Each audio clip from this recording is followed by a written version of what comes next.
All right, so we'll call to order the second quarter ABH meeting. We did not have a first quarter one. There's nothing written in stone that we have to have one every quarter. We just schedule them, and if we need them, we use them. If we don't, we don't.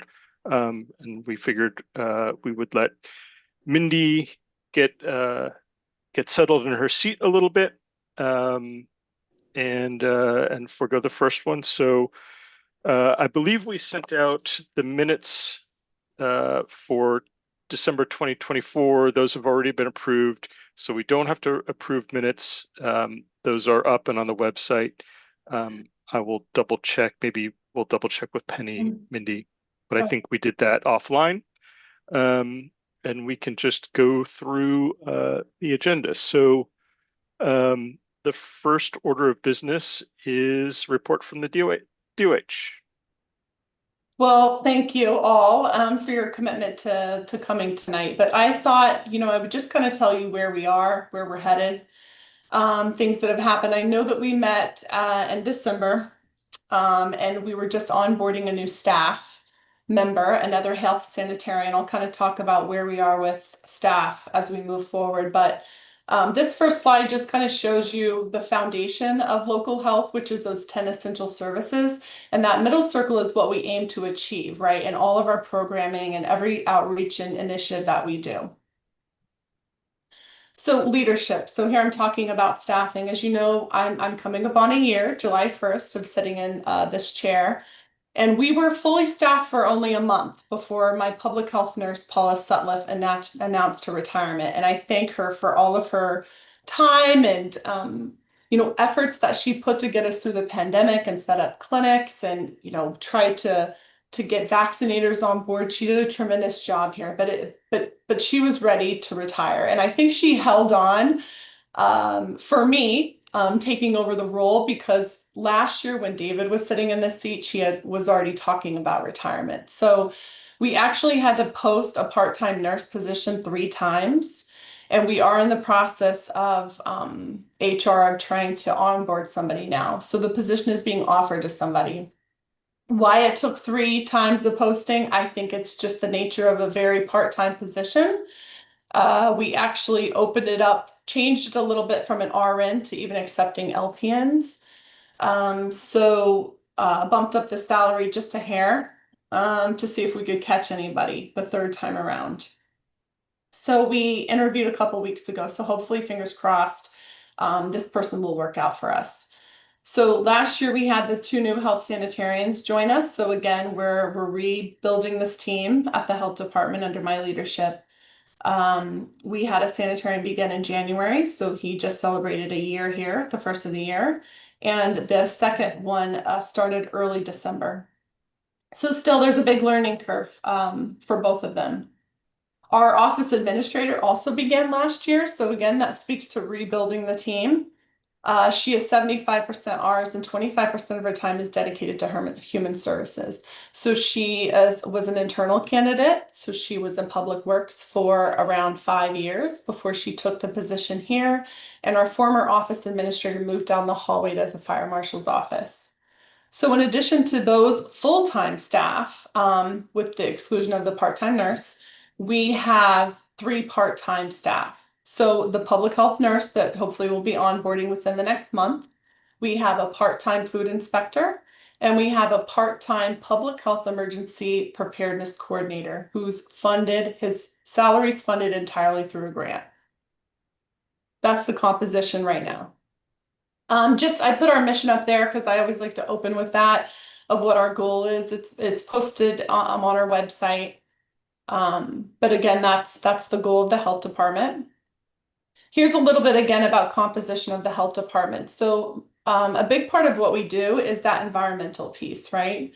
So we have most of our programming, our staff supports the environmental, the land use, the water quality. I'll get into another list in the next slide.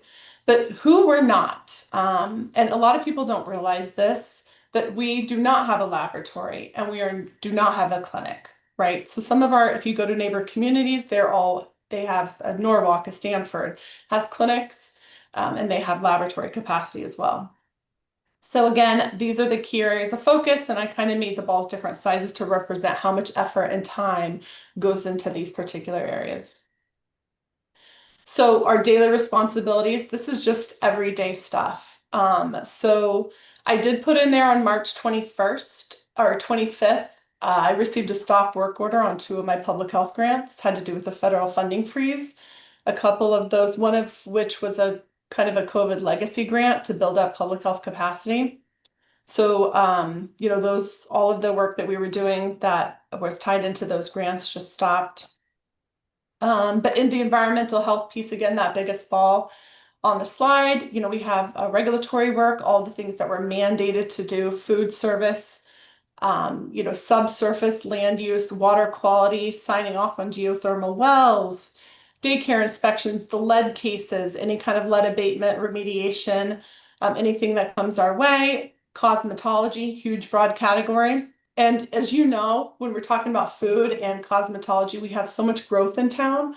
So we probably have, I would say, half a dozen plan reviews for new food service facilities or cosmetology that's on the board right now that our sanitarians are reviewing. We've started our beach water sampling. We started the week before Memorial Day. So every week we're out there testing both of our public beaches. We've opened up all the public pools in town. So this is condos, this is the country clubs. So anybody that is considered a public pool that falls under that definition, we are opening and we're monitoring all through the summer months.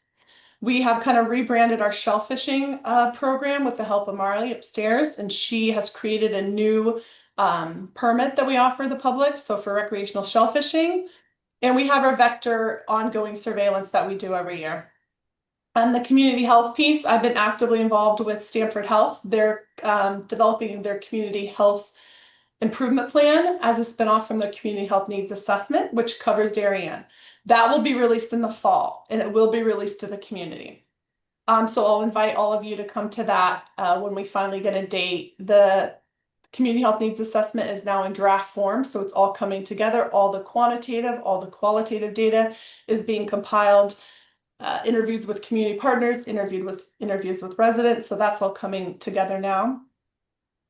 We had an interesting respiratory season, which I'll show you some of the surveillance from that. So that was, January, February, March, we were seeing a lot of respiratory illness in our community.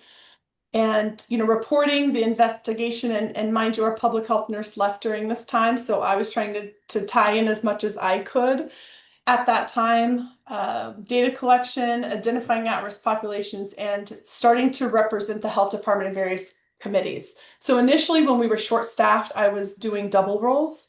I was still doing some of my former position until probably the first of the year, and doing the responsibilities of the director of health. So I've presented and I've been attending the Human Service Planning Council, which is a great group, the Thriving Youth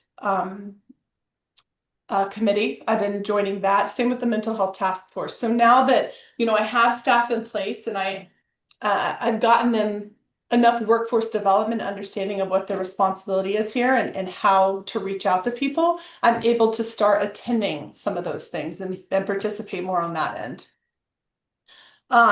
Emergency preparedness, again, grant funded position, and public communication, anything that comes that we need to push out to the public. So that's kind of everyday stuff. And then I did have a little bit of seasonal activities in there, but you can see this is a busy time for the health department. It is every year. This is not anything different than what we've had in years past. But so, on June 2nd, last Monday, the ag station started trapping mosquitoes at 2 sites in Darien. That's the 2 testing sites we've had every year. One is in Brush Island, the other is near the high school. I have not heard from them yet, so no news is good news as far as any mosquitoes that are testing positive, specifically for West Nile, but I do anticipate that happening. A tick surveillance program. I put this little chart here, this bar chart that Penny, our office administrator, put together, because we've just gotten so many calls over the last, I would say, 3 weeks of people that want to know what they do with the tick they pull off their bodies or their children. How much do they test? Where do they send them? So I said, are we seeing more of a trend this year than we did? Is it earlier because we're not having severe winters? So I asked her to just put this together. So this comparison, and at the end of the year, I'll do all year for you to see. But this is January 1st, 2024 to current date, and same with this year. So both years, same dates. And you can see where it's not a huge increase, but we're definitely seeing more earlier. And we're also seeing more that are not dog ticks. So they're not going to test a dog tick for Lyme disease because they're not a carrier of that. So if you kind of look through those lines, you'll see the amount of total testing on the far left. And then you'll see the ones that are tested and then not tested. And the ones that are not tested represent all of those dog ticks that were submitted. So the lab will, the agricultural experiment station in New Haven, they will always identify ticks. They won't necessarily test unless it meets their criteria, meaning it needs to be a black-legged tick or a deer tick. There has to be stomach contents. There has to be enough of the tick to test, because sometimes people will pull it out in pieces. So again, that is the reason that some of those are not tested. This cute little bunny, I had to put this picture in, was actually from my yard. And if you can look at its ears, it's just covered in ticks. It's actually a sad little picture, but so people want to blame deer and other animals, right, for dropping ticks in the yard, but it could be a cute little bunny, it could be a chipmunk, mice. So there's all kinds of little furry friends that drop ticks into our property, right? So just going back to this list, beach water testing, we've started that program. We do maintain a beach hotline. I have information on our website that's kind of been reformatted. The farmers market will start tomorrow, actually. So Mindy, as far as go the ahead. beach water, have there been any Yeah. days yet this year with all the rain we've had where the beach has had to be closed? Nope, no Okay. preemptive closures yet. Nothing is past that 1 inch in 24 hours. Yep. Even today, Okay. I looked with the little bit of rainfall that we got, and it was less than half an inch. But we are watching that all through the summer months. So farmers market starts tomorrow. Kind of an innovative public health tool I'm going to share with you, and I'm sure you've heard about it, but how it lines up with the surveillance that we have, I think is really interesting, and I just want to feed you a little bit of something to think about.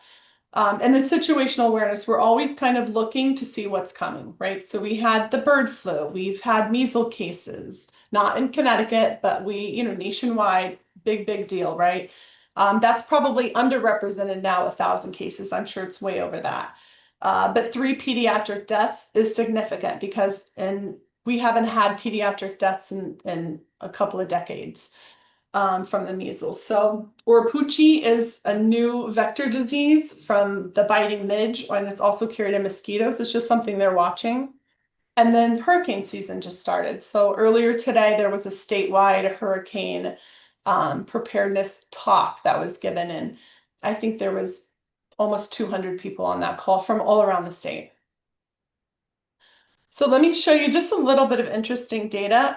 This is surveillance that shows from the Department of Public Health, from the State Health Department, the respiratory emergency room visits. So again, this is only clinically diagnosed people, and you can see that huge spike we had in February. I mean, look at that. And probably every person on this Zoom knows somebody, right, that had the flu this year.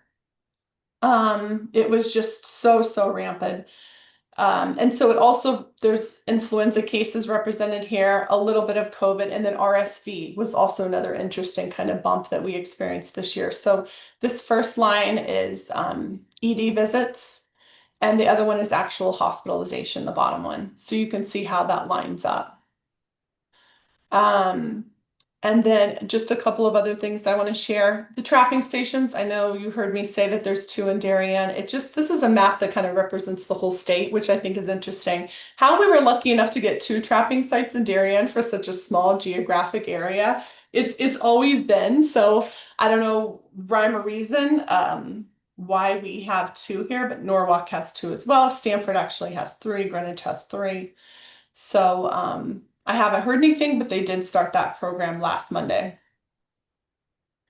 Reported cases of Lyme. So Lyme is the most prevalent vector-borne disease in Connecticut, and that is why that free tick testing program has been going strong for years through the ag station. So you can see where it's really peppered in the Northeast there. And these are reported cases again. Here is just a picture of our website for the health department. So we've kind of just revamped it, changed it up a bit. We have the beach status there, open, closed. So what Mac asked about preemptive closures due to rainfall, we would post it here. It would go on social media. The Parks and Rec department are also notified in that. So there's a little bit of a triage that happens. And then we would also record something on the beach hotline. And the tick testing submission form for the ag station is also located here. It's a PDF that is fillable. So people just expedite that and mail that in themselves. Okay. This is the interactive tool that I thought about. We're going to hear more and more about this in the future, and this has to do with wastewater surveillance. So the reason this is important is, those numbers we saw of actual cases, hospital cases, this is catching everybody in the community, right? This isn't just people that went to the hospital or had severe illness to where they needed to go get care. Foodborne, for example, one person may be exposed to something and not need treatment and just kind of lay low for a few days, but then someone else might need IV therapies and they might need some other kind of measure. But if you go to the data, and this is Yale, so this is academic research that's happening. There's also a third-party private program that's testing wastewater in Stamford, so closer to home. But the current data here, if I go into influenza, because I just showed you those clinical cases, you can see that bump in February, right? The same thing with the ED visits. So if you put those right on top of each other, it's telling the same story, right? About that spike in early February. So the beauty of this is it costs less, right? It's showing more community health, so whole population surveillance, versus the time that it takes to test individuals and the amount of effort it takes for to get that data through the hospital, for example. So this innovative work is just going to grow and grow, right? It started during COVID, then they started testing for monkeypox, then they started adding in norovirus, RSV, so a lot of respiratory, but then gastrointestinal, right, with norovirus. And they're also looking other parts of the country for measles. So this is just a new thing that again, we're going to hear more about as time goes on. Let me go back to my PowerPoint. So initiatives for this year. That's just a little fun stuff about seasonal that I thought you would find interesting. But initiatives for this year and things that I'm working on is to finalize and finish that community health needs assessment that's going to tell a story about our community. On July 1st, I did submit a capital request this year to fully integrate into the OpenGov portal, which is going to help us expedite and be involved in all of the new construction and the builds that are happening in town. So we're kind of outside of that bubble right now. So now we're going to fully integrate. So all of our forms, all of our workflows, all the payment information is all going to be inside that OpenGov portal that most of our builders and people that frequently have business in town hall are going to be well versed on. So that's going to be a huge undertaking the second part of this year. And also our inspections will go on there too. So it's not only permit renewals and new construction, but it's also going to be inspections as well. So regular work. Onboarding a new public health nurse, staff development, again, new staff, they need it to be brought up to a certain level of training. So I've encouraged them to do that and provided them with the opportunity to develop their skills. Support the QPR and the mental health first aid trainings with human services. Our former public health nurse she had the mental health first aid certification. She also was certified to teach QPR, which is that question, persuade, refer. and it's a much smaller program. It's 90 minutes versus the mental health first aid, which is actually 8 hours. So I think that will definitely happen again. We'll continue to support their program. And again, the direction of the Advisory Board of Health that was established in 2008. And I know Kevin has that as the next agenda item. But some of the strategic plans is, how can we long-term plan to align with what is divulged in the community health needs assessment? What programmatic focus can we have in the next couple of years? Is there gaps? Are there things that we should be doing? Developing the workforce again with the whole new team here. The integration into OpenGov, which is going to happen this year into next. And again, support and key insights from the Advisory Board of Health, I think is critical. So this is kind of the second part of our agenda, so I will come back to this, but I thought that, at least some brainstorming things to think about, considerations for you as the Advisory Board of Health members. Again, the mission was developed in 2008, and we're in a very different place than we were then, when the health department was just becoming a full-time functional health department. So I think we need to modernize and come up with a mission that really represents where we are now. And, and things have changed since 2008. I just put a couple of thoughts on there about, we've lived through a pandemic. Climate is a huge issue. Things are changing. Climate resilience. We have mental health and substance abuse, which is, a huge thing to think about in public health. And the advancement in technology and data, right? I just kind of showed you a little bit about that with the wastewater surveillance that's happening. And wins. Let's end on a very positive note for my presentation, but there was a reduction in the childhood lead poisoning action levels last year in 2004. So now we're taking action at a lower level, which is a big win. COVID-19 is no longer a top leading cause of death, top 10. There are standards in place now for drinking water when it comes to PFAS, and I'm sure you've all heard about that forever chemical. Opioid deaths declined for the first time in decades. Firearm violence was declared a public health emergency by the U.S. Surgeon General, and then on and on. You can kind of read through that list there. Thank you for listening, and I hope that was just a little bit of what we've been doing around here, which is an awful lot for a very lean staffed health department. I'll open it up, or Kevin, if you want to move on, up to you. Sure. So super great overview. Thank you very much for all the hard work you've done in is it not yet first full year, right? July 1st, yeah. Yeah, July. So just coming up on. So thank you for that. You're Any welcome. questions on the activities in the health department? Okay. The next piece is on the possible direction of the Advisory Board of Health. So as Mindy mentioned, the initial charge of the ABH was to make a decision about the structure of the health department, which was at the time a part-time department, and then obviously going full-time and helping the new full-time director kind of get up to speed on this wholesale new department. It is the mission certainly has changed now that we've been a full-time health department for some time.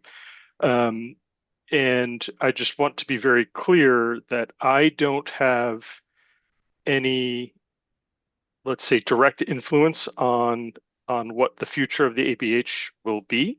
That lies with the first selectman and the board. But I do know that there is some momentum to update some of the boards, of which we can probably give some input. But we have more influence than actual authority on what this will look like, and we don't have a timeline for it. But I suspect it will be sooner than later that we'll need to update that the ABH charge will be updated. Again, we probably have some influence on that, but that is not something that is within our authority. I guess the question is, and we don't necessarily need an answer right now, but to look at some of those questions, and if there's some that you have some thoughts on now, please, bring it forward. If not, again, you don't have to have an answer, that's fine. And you want to, think on some of these things, and email both Mindy and I, that is fine too. We can send this deck out to the board, or particularly this slide, for you to maybe get some ideas, if you want to think on it for a little while. There is Kevin, yeah. one thing I think we've been successful with in the past is coming up with things that need to be addressed. That we kind of go to bat for the Department of Health. Comes to mind like when there was a time when the department was not accepting credit cards, for example, for that kind of thing. In hindsight, it was mind-boggling, but that had to be addressed. So I think there's things like that I hope we can continue to do when warranted. I completely agree, Mac. Thank you for that. I think one of the things David used the ABH for is kind of like force protection, for better or worse. When he was going to the Board of Selectmen or the Board of Finance for budget, right? He would be able to say that I have the full support of the ABH, which I think was very helpful for him. So I do hope we continue to do that. Again, we can try to influence that that quality going forward. And I do agree with you, that's an important one. And I think Mindy having the support of the board probably is going to help her when she's asking for things, or when she's implementing new initiatives, those type of things, and getting some insight from us. So completely agree, Mac. I said before that we do not have a hard requirement to meet quarterly.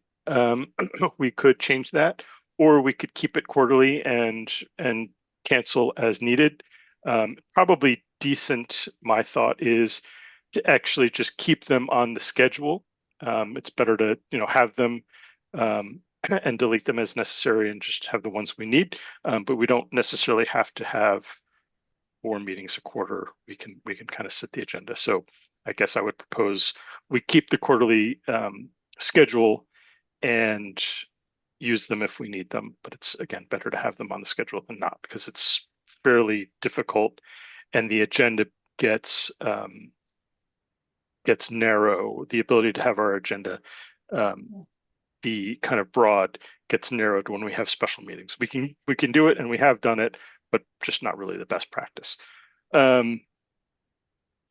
I would like to get the board at least once in 2025 together in person.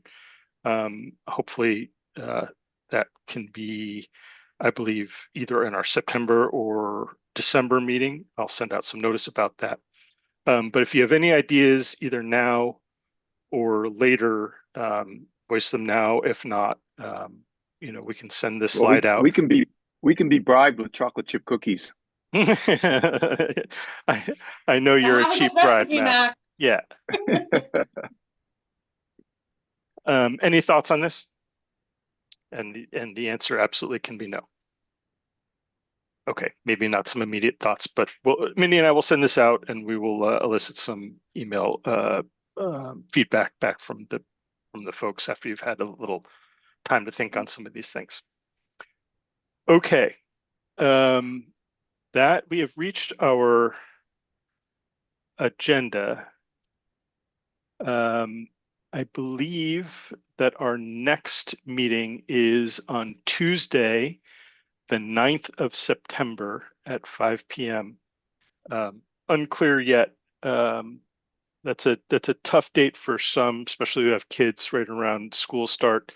But I'll strategize with Mindy and see if there's a possibility we can do that in person, or we push it to December 1. I don't have a strong opinion yet either way. But look forward to hearing your feedback. And I will talk to everybody again in September if there's nothing else. Great to see everybody. Okay. Thank you.